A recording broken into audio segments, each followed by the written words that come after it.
نذيرا وداعيا إلى الله بإذنه وسراجا منيرا فقد قال الله تبارك وتعالى في كلامه المجيد وفرقانه الحميد أعوذ بالله من الشيطان الرجيم بسم الله الرحمن الرحيم إن الذين آمنوا وعملوا الصالحات لهم جنات تجري من تحتها الأنهار ذلك الفوز الكبير وقال النبي صلى الله عليه وسلم بني الإسلام على 5 شهادة أن لا إله إلا الله وإقام الصلاة وإيتاء الزكاة والحج وصوم رمضان أو كما قال عليه الصلاة والسلام صدق الله ورسوله النبي الكريم ونحن على ذلك لمن الشاهدين والشاكرين سبحان الله وبحمده سبحان الله العظيم سبحانك لا علم لنا إلا ما علمتنا إنك أنت العليم الحكيم মহিয়ান গরিয়ান আল্লাহ রাব্বুল আলামিনের দরবারে লাখো কোটি শুকর ও সুজুদ যে মহান রব্বুল আলামিন আমাদেরকে আসমানের নিচে জমিনের উপরে সবচাইতে দামি জায়গা পবিত্রতম জায়গা জুমার নামাজ আদায় করবার জন্য মসজিদে আসার কোরআন ও সুন্নাহ থেকে কিছু কথাবার্তা বলবার ও শুনবার তৌফিক দান করেছেন এই জন্য সকলেই দিল থেকে কালিমাতুশ শুকর আদায় করি আলহামদুলিল্লাহ। মুহতারাম হাজরিন, আমরা এতদিন ঈমান বিষয়ে আলোচনা করছিলাম। আমি যে আয়াতটা তেলাওয়াত করেছি সেখানেও আল্লাহ রাব্বুল আলামিন বলেছেন ইন্নাল্লাযীনা আমানু ওয়া আমিলুস সালিহাত, নিশ্চয়ই যারা ঈমান এনেছে ওয়া আমিলুস সালিহাত এবং সৎকর্ম করেছে লাহুম জান্নাতুন তাজরি মিন তাহতিহাল আনহার, যারা ঈমান এনেছে যারা সৎকর্ম করেছে। কয়টা কথা বলেছেন? 2টা। একটা হলো ঈমান আর একটা হলো আমলে সালেহ। আর একটা কি? এই 2 কাজ যারা করবে তাদের জন্য পুরস্কার আল্লাহ ঘোষণা করতেছেন লাহুম জান্নাতু, তাদের জন্য এমন জান্নাত রয়েছে তাজরি মিন তাহতিহাল আনহার, যে জান্নাতের তলদেশ দিয়ে অনেক প্রস্রবণ, অনেক নদী আল্লাহ তাআলা প্রবাহিত করবেন। বলেন সুবহানাল্লাহ। এটা আমাদের বুড়িগঙ্গা নদীর মতো নদী না। এই বাগান, জান্নাত অর্থ হলো বাগান। জান্নাত শব্দের অর্থ কি? বাগান। সেখানে বাগানও থাকবে, অট্টালিকাও থাকবে, আপনার যা লাগে সব কিছু সেখানে থাকবে।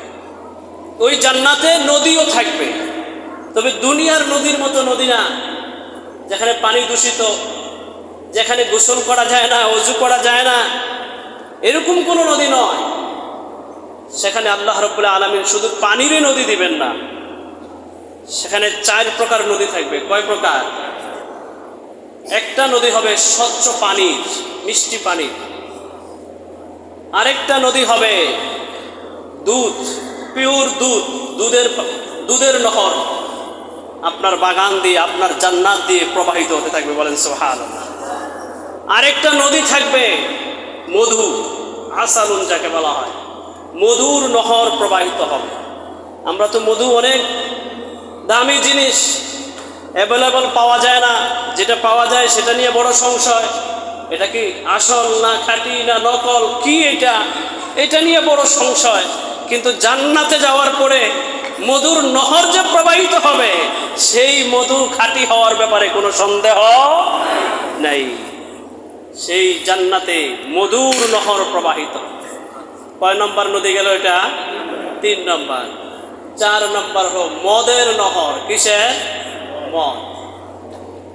লা গাউলুন ফিহা, আল্লাহ কোরআনে কারীম বলেন এমন মদ জান্নাতে জান্নাতীদের জন্য তৈরি করা হবে যেটা খাওয়ার পরে মাতালতা আসবে না, বলেন সুবহানাল্লাহ।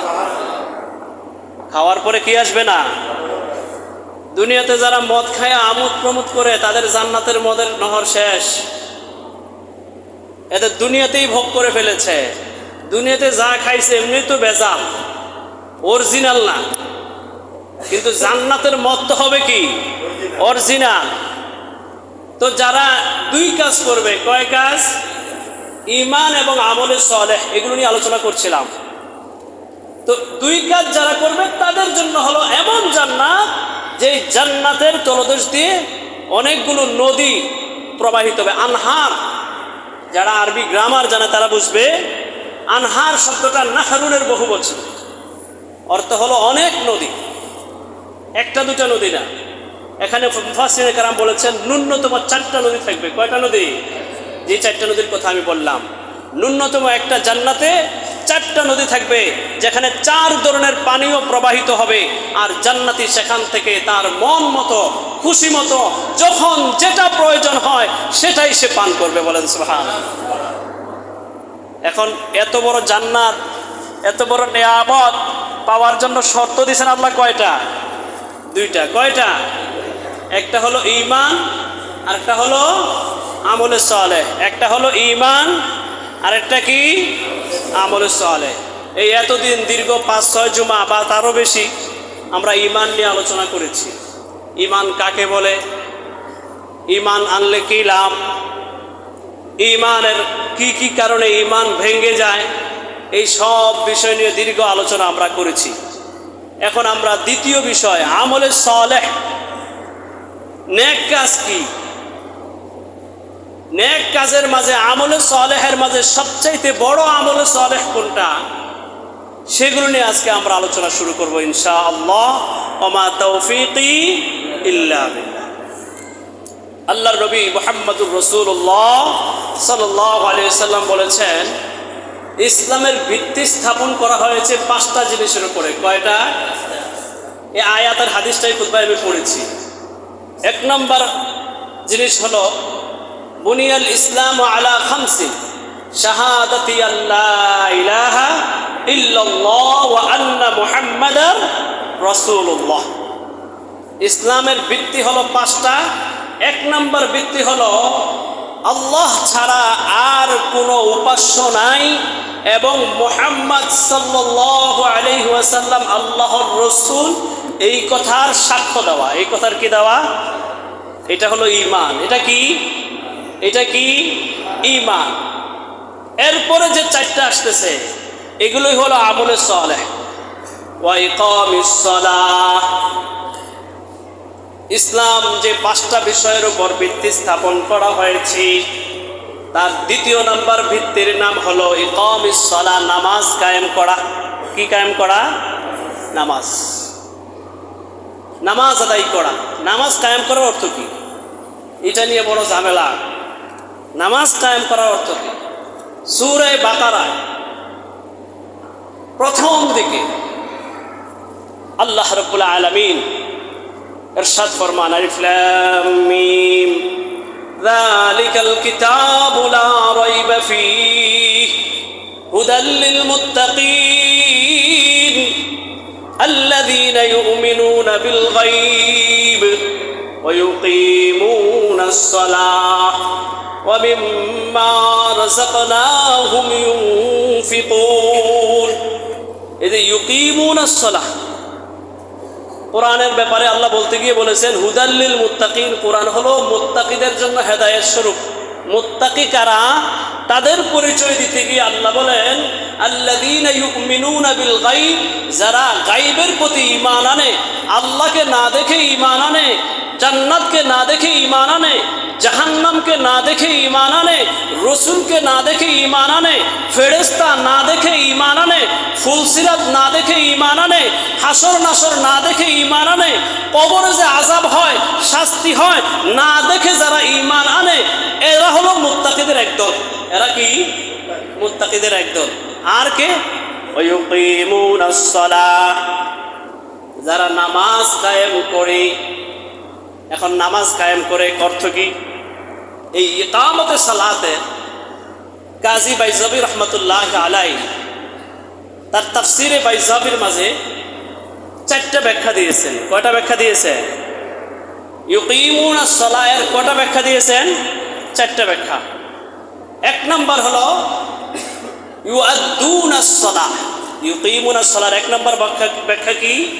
ইউআদ্দুনাস সালাহ, যে সে নিজে নামাজ আদায় করে। সে নিজে কি করে? নিজে নামাজ না পড়ে অন্যকে নামাজ পড়ার কথা বললে এটা ইকামতে সালাত হবে? আগে নিজে নামাজ আদায় করতে হবে। তো 1 নম্বর ব্যাখ্যা করেছেন ইউআদ্দুনাস সালাহ, ইউকিমুনাস সালাহ আই ইউআদ্দুনাস সালাহ, যে সে নিজে নামাজ আদায় করে। তিনি 2 নম্বর ব্যাখ্যা দিয়েছেন ইউকিমুনাস সালাহ এর অর্থ হলো ইয়াহফাজুনাস সালাহ, সে নামাজকে হেফাজত করে। নামাজকে কি করে? নামাজকে কিভাবে হেফাজত করবে? 5 ওয়াক্ত নামাজ সময় মতো ইমামের পিছনে জামাতের সাথে আদায় করা, এটা হেফাজতের একটা অর্থ। আরেকটা অর্থ হলো নামাজের প্রত্যেকটা রুকন আরকান বিধিবিধান যথাযথভাবে পালন করা। নামাজের প্রত্যেকটা রুকুন আরকানকে যথাযথভাবে কি করা? এটার ব্যাখ্যা দিয়েছেন 3 নম্বরে ইউকিমুনাস সালাহ আই ইয়াদিলুনাস সালাতা, যে নামাজকে তাদিলে আরকানের সাথে আদায় করে। মুরগে যেভাবে খাবার খায় সে এইভাবে নামাজ পড়ে না, সেজদায় এরকম এরকম করে সেজদায় যায় আর উঠে, তাসবিহ যে 3 বার পড়তে হবে সেটার কোনো ভালাই নাই। তো এটা তাদিলে আরকান হলো না। সেজদা থেকে সোজা হয়ে যে উঠে বসতে হবে, রুকু থেকে যে সোজা হয়ে উঠে দাঁড়াইতে হবে, এটার কোনো বালাই নাই, এটার প্রতি কোনো ভ্রুক্ষেপ নাই। তো এইটার প্রতি গুরুত্ব দেওয়ার জন্য আল্লাহ বলেছেন যারা ইউকিমুনাস সালাহ আই ইয়াদিলুনাস সালাহ, যারা জামাতকে নামাজকে তাদিলে আরকানের সহিত আদায় করে, এরা হলো মুত্তাকি। এরা কি শুধু নামাজ পড়লে হবে না? তাদিলে আরকানের সহিত, তাদিলে আরকানের সহিত। আরেক ব্যাখ্যা করেছেন ইউওয়াজিবুনাস সালাতা, ইউকিমুনাস সালাহ এর অর্থ হলো ইউওয়াজিবুনাস সালাতা, যে তারা নামাজকে নিয়মতান্ত্রিকভাবে আদায় করেছে। অর্থাৎ একবেলা পড়লো তো আরেক বেলা পড়ে না, সপ্তাহে 3 দিন মসজিদে আসে, 2 দিন আসে না, 2 দিন পড়ে না, জুমার দিন কেবল মসজিদে আসে, এমনটা হবে না। এই মুত্তাকিরা ইউওয়াজিবুনাস সালাহ, এই মুত্তাকিরা 5 ওয়াক্ত নামাজ একের পর এক তারা পড়তে থাকে। বলেন সুবহানাল্লাহ। তো একামতে সালাতের ব্যাখ্যা করতে গেছিলাম যে একামতে সালাতের অর্থ কি। এই যে এখানে 4টা ব্যাখ্যা করছেন আল্লামা বাইজাবি রহমতুল্লাহ আলাই তার তাফসিরে বাইজাবির মাঝে। কোথাও একামতের সালাতের অর্থ এটা করেন নাই যে অন্যকে নামাজ পড়তে বাধ্য করা। একামতে সালাতের অর্থ হলো নিজে নামাজ আদায় করা। কি করা? নিজে নামাজ আদায় করা। এই জন্য আল্লাহ নবীও বলেছেন বুনিয়াল ইসলাম আলা খামসিন, ইসলামকে 5টা বিষয়ের উপর ভিত্তি স্থাপন করা হয়েছে। এর মধ্যে 1 নম্বর হলো শাহাদাতি আল্লাহ ইলাহা ইল্লাল্লাহ ওয়া আন্না মুহাম্মাদার রাসূলুল্লাহ ওয়া ইকামিস সালাহ, আর 2 নম্বর হলো নামাজ আদায় করা। কি করা? তাহলে ঈমানের পরে যে কথাটা আমি বলতেছিলাম, সবচাইতে বড় আমল কি? নামাজ। সবচাইতে বড় আমল কি? ঈমানের পরে সবচাইতে বড় আমল কি? নামাজ। আপনি মুমিন কিনা আপনার নামাজ আপনাকে কি করবে? আইডেন্টিফাই করে দিবে। আপনি নামাজ পড়েন না, এখন আপনাকে চিনার কোনো উপায় নাই আপনি মুমিন কিনা, কারণ আপনি নামাজ পড়েন না। একজন হিন্দু নামাজ পড়ে না। আপনার মাঝে আর হিন্দুর মাঝে পার্থক্য কোথায়? আপনি নামাজ পড়েন না, একজন ইহুদিও নামাজ পড়ে না। আপনি নামাজ পড়েন না, একজন খ্রিস্টানও নামাজ পড়ে না। আপনি নামাজ পড়েন না, একজন নাস্তিকও নামাজ পড়ে না। তাহলে আপনার মাঝে আর ওই নাস্তিকের মাঝে পার্থক্য কোথায়? তাহলে নামাজ এটা ঈমান আর কুফরের মাঝে পার্থক্য তৈরি করে। ঈমান আর কুফরের মাঝে পার্থক্য তৈরি করে। কেউ যদি নামাজ না পড়ে তার হুকুম কি, এটা নিয়ে ওলামায়ে কেরামের ইখতিলাফ আছে। আহলে সুন্নাত ওয়াল জামাআত এর মতে যারা নামাজ পড়ে না এদেরকে ফাসিক বলে। যারা নামাজ পড়ে না এদেরকে কি বলে? নামাজ পড়ে না কেন? যদি অনিচ্ছা সত্ত্বেও, গাফলতের কারণে, শয়তানের ধোকায় পড়ে যদি কেউ নামাজ না পড়ে, আহলে সুন্নাত ওয়াল জামাতের মতে তারে ফাসিক বলে, গুনাহগার। ফাসিক মানে কি? গুনাহগার। ফাসিক মানে কি? গুনাহগার। কিন্তু কেউ যদি নামাজকে অপছন্দ করে নামাজ পড়ে না, নামাজ যে আল্লাহর বিধান সেটাকে অস্বীকার করে সে নামাজ পড়ে না, তাহলে সমস্ত ইমামদের মতে এই ব্যক্তি কাফের। সমস্ত ইমামদের মতে এই ব্যক্তি কি? কাফের। তাহলে নামাজ পড়ে না এটা আবার দুই শ্রেণীর লোক। কয় শ্রেণী? একটা হলো অলসতার কারণে, গাফলতের কারণে, শয়তানের ধোকায় পড়ে না। আরেকটা হলো নামাজকে ঘৃণা করে নামাজ পড়ে না। যারা অলসতা করে নামাজ পড়ে না এরা হলো ফাসিক, আর যারা ঘৃণা করে বা নামাজ পড়াটাকে বেকার মনে করে নামাজ পড়ে না এরা হলো কাফের। এরা কি? কাফের। তাহলে এই নামাজ যে কথাটা বলতেছিলাম, এই নামাজ হলো আপনার ঈমানের পরিচয়। আপনি নামাজ পড়েন এর অর্থ হলো আপনি যদি লা ইলাহা ইল্লাল্লাহু মুহাম্মাদুর রাসূলুল্লাহ এই কালিমার প্রতি ঈমান আনছেন, এটার একটা পরিচয় বহন করতেছে। এটা কি বহন করতেছে? আপনি দেখেন না, আপনি যদি একটা স্কুলে আপনার সন্তানকে ভর্তি করান, স্কুলে আপনার সন্তানের একটা ড্রেস কোড দেয়, তাকে একটা আইডি কার্ড দেওয়া হয়। এই আইডি কার্ড দেখলে আপনি চিনতে পারেন যে এই ছেলেটা কি অমুক স্কুলের ছাত্র। বা কোনো মাদ্রাসায় ভর্তি করাইলে মাদ্রাসার পক্ষ থেকে তাকে একটা আইডি কার্ড দেওয়া হয়, যে আইডি কার্ড দেখলে পরে আপনি চিনতে পারেন যে এটা হলো অমুক মাদ্রাসার ছাত্র। কিংবা আপনি যদি কোনো দেশের নাগরিক হন, ওই দেশের পক্ষ থেকে আপনাকে একটা কি দেওয়া হয়? পরিচয়পত্র, আইডি কার্ড দেওয়া হয়। যে আইডি কার্ড দেখলে পরে বলা যায় যে এই লোকটা বাংলাদেশি, এই লোকটা পাকিস্তানি, এই লোকটা আরবের, এই লোকটা হিন্দুস্তানি, এই লোকটা ইংরেজের, ব্রিটেনের বাড়ি, আমেরিকান। এটা তার আইডি কার্ড দেখলে চেনা যায়। প্রত্যেকটা জিনিসের আইডি কার্ড আছে, তাহলে মুমিনের আইডি কার্ড নাই?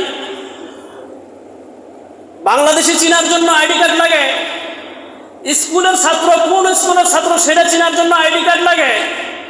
মাদ্রাসার কোন মাদ্রাসার ছাত্র সেটা চেনার জন্য আইডি কার্ড লাগে। তাহলে মুমিন চেনার জন্য আইডি কার্ড নাই? সে আইডি কার্ডগুলোর একটা কার্ড হলো নামাজ। একটা কার্ড কি? নামাজ। নামাজ পড়েন তাহলে বোঝা যাবে এই লোকটা মুমিন, এই লোকটা কি? মুমিন। তাহলে যে কথাটা বলতেছিলাম, ঈমান আমলে সালেহ, ঈমানের আলোচনা শেষ হয়েছে বিগত 5-6 জুমায়। এখন আমরা আমলে সালেহ নিয়ে আলোচনা করব। আমলে সালেহের মাঝে সবচাইতে গুরুত্বপূর্ণ আমল হলো নামাজ। সবচাইতে গুরুত্বপূর্ণ আমল কি? নামাজ। এখন এই নামাজ যে ঈমানের পরে সবচাইতে গুরুত্বপূর্ণ নামাজ, তাহলে এটা অনেক গুরুত্বপূর্ণ একটা বিধান। এটা সহিহ হওয়ার জন্য আমার কি কি শর্ত সেগুলো তো জানা জরুরি। জরুরি কিনা? নামাজ সহিহ হতে হলে আমার নামাজের পূর্বে কি কি প্রস্তুতি নিতে হবে। আপনি কোথায় বিদেশ যাবেন, তাহলে যাওয়ার আগে আপনাকে কি কি কাজ করতে হবে এটা তো আপনাকে নিজে করতে হবে, না হলে কাউকে দিয়ে করাইতে হবে। জানতে হবে যে পাসপোর্ট লাগবে, ভিসা করতে হবে, টিকিট করতে হবে, আদার্স আরও অন্যান্য প্রস্তুতি গ্রহণ করতে হবে। কিছু কাপড় চোপড় লাগবে, লাগেজ লাগবে, ওখানে গেলে কি খাবো এই জন্য কিছু ডলার সেটাও সাথে নিয়ে যেতে হবে। বহু কিছু আমার প্রয়োজন দেখা দেয়। তো দুনিয়ার একটা কাজ, একটা বাড়ি করবেন, সেটা করার আগে আপনি ইঞ্জিনিয়ারকে নিয়ে প্ল্যান করেন।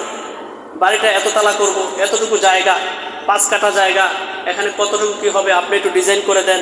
কত টাকা খরচ হবে, কয় টন রড লাগবে, কয় ব্যাগ সিমেন্ট লাগবে, কয় গাড়ি বালু লাগবে, কয় গাড়ি পাথর লাগবে, মিস্ত্রি মজুরি কত যেতে পারে, আপনি আগে থেকে সব প্ল্যান রেডি করে এরপরে টাকাটা মজুত করে আপনি কি করেন? কাজ শুরু করেন।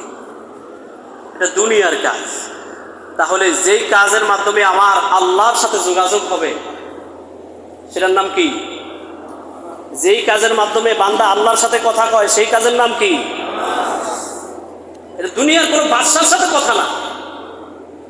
বান্দা যখন নামাজে দাঁড়ায় তেলাওয়াত করে সে তো আল্লাহর সাথে কথা বলে। কার সাথে? বুখারীর রওয়ায়াত। আল্লাহর নবী বলেন, যখন বান্দা নামাজে দাঁড়ায়া পড়ে আলহামদুলিল্লাহি রাব্বিল আলামিন, আল্লাহ রাব্বুল আলামিন সাথে সাথে ওই নামাজি ব্যক্তির তার এই কথার জবাব দেয়। কি জবাব? হামিদানি আব্দি। ফেরেশতাদের বিশাল সমাবেশে আল্লাহ বলতে থাকে, হামিদানি আব্দি, আমার বান্দা আমার প্রশংসা করেছে। বান্দা যখন নামাজ দাঁড়ায় বলে আর রহমানির রহিম, আল্লাহ রাব্বুল আলামিন সাথে সাথে ফেরেশতাদের মহলে বলতে থাকে, আসনা আলাইয়া আব্দি, আমার বান্দা আমার গুণকীর্তন করেছে। বান্দা যখন নামাজে দাঁড়ায় বলে মালিক ইয়াউমিদ্দিন, আল্লাহ সাথে সাথে জবাব দেয় মাজ্জাদানি আব্দি, আমার বান্দা আমার সিফাত আমার গুণাবলী নিয়ে এসে প্রশংসা করছে। বান্দা যখন বলে ইয়াকা না'বুদু ওয়া ইয়াকা নাস্তাঈন, বান্দা যখন ইয়াকা না'বুদু ওয়া ইয়াকা নাস্তাঈন বলে, আল্লাহ রাব্বুল আলামিন সাথে সাথে ফেরেশতাদের মহলে বলতে থাকেন, যালিকা বাইনি ওয়া বাইনা আবদি ওয়া লিআবদি মা সাআলা।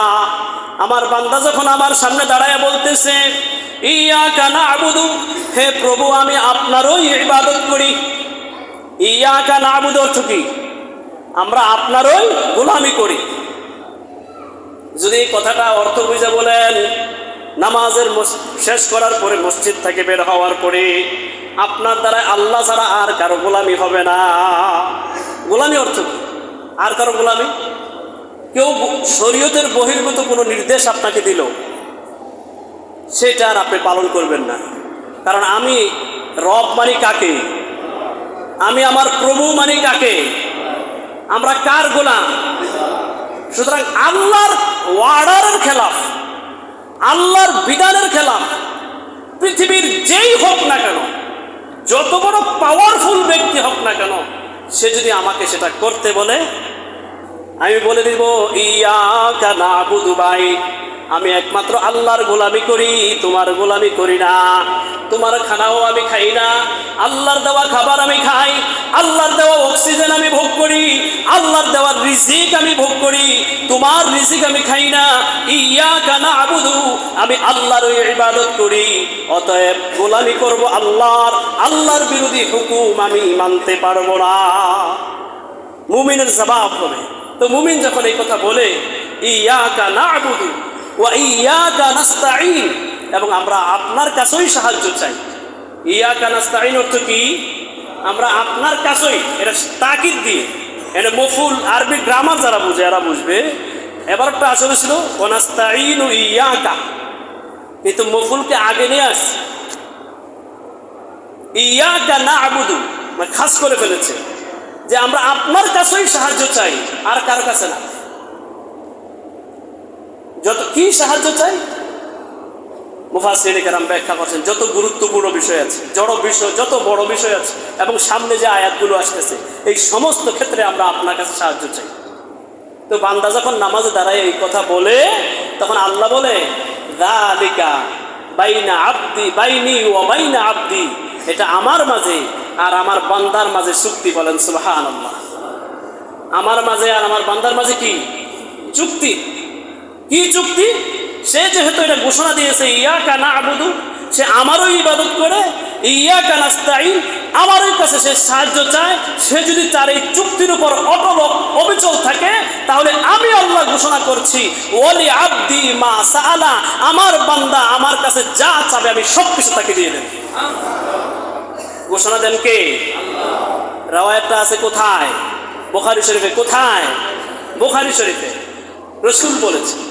তো নামাজে দাঁড়ায় বান্দা কার সাথে কথা বলে? আল্লাহর সাথে। যোগাযোগ হয় কার সাথে? তাহলে একজন প্রেসিডেন্টের দরবারে গেলে আমি কত সুন্দর পোশাক পরে, কত সাজুগুজু করে, কত ধরনের প্রস্তুতি নিয়ে আমি প্রেসিডেন্টের প্রাসাদে যাই, একজন মন্ত্রীর কাছে যাই। আর আমি প্রেসিডেন্টের প্রেসিডেন্ট, বাদশাদের বাদশাহ, সারা বিশ্বের নিয়ন্ত্রণ কর্তা, সারা মখলুকের রব, সে আল্লাহর সামনে দাঁড়াবো। আমারও কিছু কি আছে, প্রয়োজন দরকার আছে। আমারও কিছু কি আছে, প্রয়োজন দরকার আছে। সেই প্রয়োজন কি? এক নাম্বার শর্ত, তাহারাত হাসিল করতে হবে। যেন তেন ভাবে আল্লাহর দরবারে হাজির হওয়া যাবে না। প্রস্রাব করেই মসজিদে আল্লাহর দরবারে এসে নামাজে দাঁড়ানো যাবে না। বাথরুম থেকে বের হয়ে আল্লাহর দরবারে এসে দাঁড়ানো যাবে না। ঘুম থেকে উইঠা ওযু ছাড়া, পবিত্র হওয়া ছাড়া মসজিদে আসা যাবে না। আমি আল্লাহর দরবারে যাচ্ছি, বাদশাদের বাদশার দরবারে যাচ্ছি, আমাকে কিছু প্রস্তুতি নিয়ে আসতে হবে। সেটা হলো এক নম্বর শর্ত, হলো তাহারাত হাসিল করতে হবে, পবিত্রতা অর্জন করতে হবে। কি অর্জন করতে হবে? এই যে আমরা যারা আসছি, আমরা সবাই জুমার জন্য তো সবাই গোসল করেই আসছি, আতর লাগায়া নতুন জামাটা, সপ্তাহের ভালো জামাটা আমরা পরে তারপরে মসজিদে আসছি। কেন আসছি? কারণ আমি কার দরবারে দাঁড়াবো? কার দরবারে দাঁড়াবো? আল্লাহর দরবারে দাঁড়াবো। তাহলে আমি যখন কালাম করব, কথা বলবো, নামাজে দাঁড়ায় আল্লাহর সাথে নামাজ পড়বো, আল্লাহর সাথে কথা বলবো, তার জন্য সর্বাগ্রে আমার দরকার হলো পবিত্রতা হওয়া। কি হওয়া? আমরা ছোটকালে মুক্তবে পড়ছি, যারা বড় আছেন, আর মুক্তবের ছোট ছাত্র বাচ্চা যারা, তারা তো জানে নামাজের শর্ত হলো 7টা। নামাজ সহি হওয়ার শর্ত কয়টা? আর নামাজের ফরজ হলো 6টা। শর্ত আর ফরজের মাঝে পার্থক্য। শর্ত বলা হয় কাজটা করার আগে এই শর্তগুলো পূরণ করতে হবে। নামাজটা পড়ার আগে এই 7টা কাজ সমাধান করতে হবে। আর নামাজের ফরজ 6টা বা রুকুন 6টার অর্থ কি? মানে নামাজের ভিতরে 6টা কাজ অবশ্যই করতে হবে। নামাজ